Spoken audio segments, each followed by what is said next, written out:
मानस श्रृंखला में आज का विषय भेद। जीवन में व्यक्ति सुख की तलाश में जिन जिन विषयों के पीछे भागता है, उनमें से कोई भी विषय सुख का कारक नहीं बन पाता। फिर हमें वह सुख देने वाला क्यों लगता है?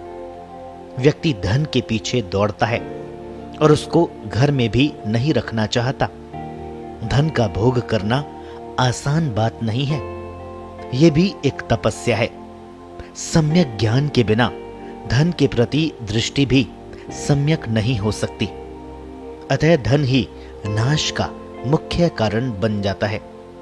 जीवन में शक्ति का बोध कराने वाली सभी उपलब्धियां माया का ही तो विवर्त है। माया जड़ है।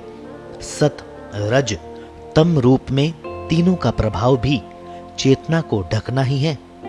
ये आवरण ही भेद का कारण है। यही माया है जो यथार्थ को ढक कर रखने वाली है।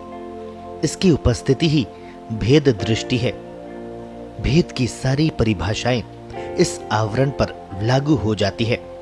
भेद यानी तोड़ना, विभक्त या विमुक्त करना, छिद्रण, भंग करना, भिन्नता पैदा करना, बुद्धि भेद कारक, विश्वासघात, प्रकार या किस्म, द्वैतवाद, पराजय, शत्रु में फूट डालना आदि, इन सब का एक ही कारण है, यथार्थ परख, सम्यक दर्शन का अभाव।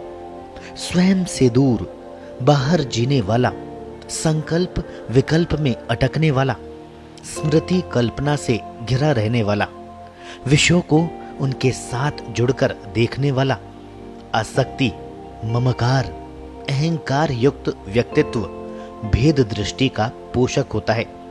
जब तक माया का आवरण है, इससे व्यक्ति बाहर कैसे निकल सकता है? भेद का नाम ही रहस्य है। रहस्य का अर्थ भी छुपा हुआ या ढका हुआ है।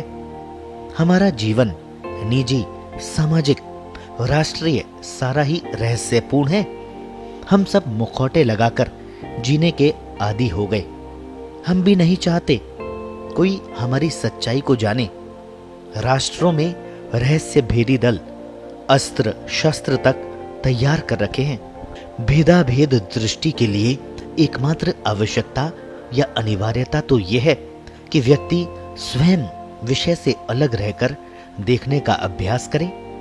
इंद्रियां भी विषय तक जाकर लौट आए, पूरी जानकारी कर ले, किंतु विषय का अंग नहीं बने, विषय में आसक्त ना हो। आसक्त होते ही यथार्थ से अलग हो जाता है।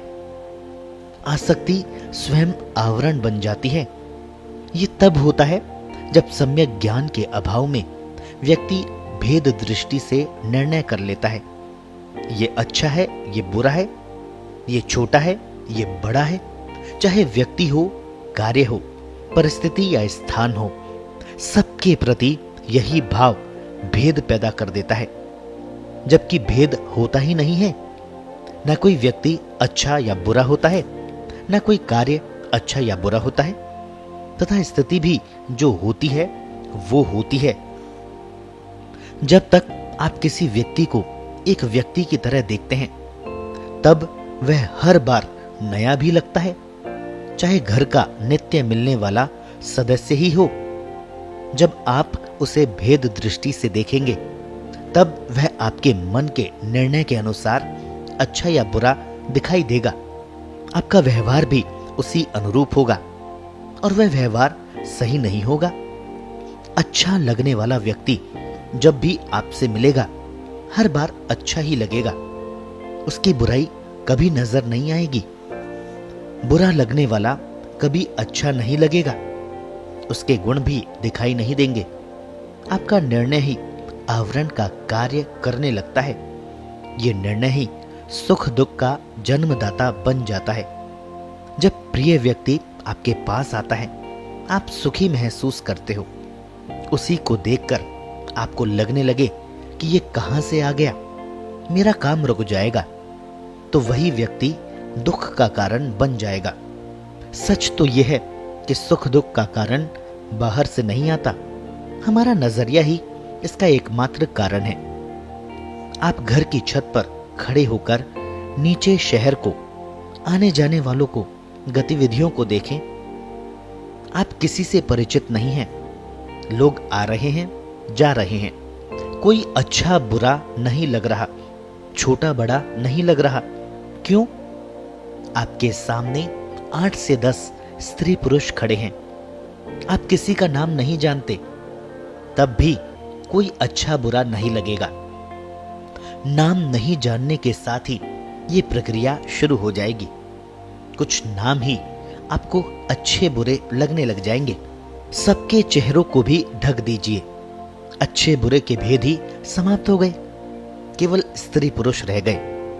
किसी दुर्घटना में जब सब मृत स्त्री पुरुषों को सफेद वस्त्रों में ढका देखते हैं, तब स्त्री पुरुष का भेद भी समाप्त हो जाता है। भेद जन्य विकार भी लुप्त हो जाते हैं। हमारी स्थूल सृष्टि में नाम रूप ही भेद का कार्य करते हैं। माया ही नाम रूप की जनक है। भेद को समझने के लिए उस बिंदु तक जाना पड़ेगा जहां माया से अलग होकर माया को देखा समझा जा सके। हमें स्वयं का धरातल बदलना होगा। स्थूल शरीर को छोड़ कारण शरीर की गतिविधियों का आकलन करना पड़ेगा। ये प्राण रूप होता है, सृष्टि का कारक है। कार्य ही सृष्टि है। सृष्टि को यथार्थ भाव में देखने के लिए सृष्टि के बाहर से देखना होगा। एक धरातल पर सभी एक जैसे दिखाई पड़ते हैं। सबसे पहले श्वासन का अभ्यास करके स्वयं को शरीर से अलग महसूस करना अनिवार्य है। विचारों की श्रृंखला से ध्यान हटाकर भावनाओं के धरातल पर चिंतन करना है। बुद्धिजीवियों के लिए यह सबसे कठिन कार्य होता है। भावना के धरातल पर जीवन का लक्ष्य स्वयं के संस्कार, नियत आदि मूलभूत विषयों से व्यक्ति का साक्षात होता है। व्यक्ति अपनी भेद दृष्टि को भी समझने लगता है। स्थूल धरातल की गतिविधियों को दृष्टा भाव से देखने लग जाता है। बाहरी आवरणों की भूमिका स्वयं के चेहरे दिखाई देने लगते हैं। क्यों हर आदमी उसे अलग अलग समझता है? सबको एक जैसा क्यों नहीं दिखाई देता? यही दृष्टि सारे भेदों का भेदन कर देती है। व्यक्ति द्वैत से अद्वैत में प्रवेश कर जाता है।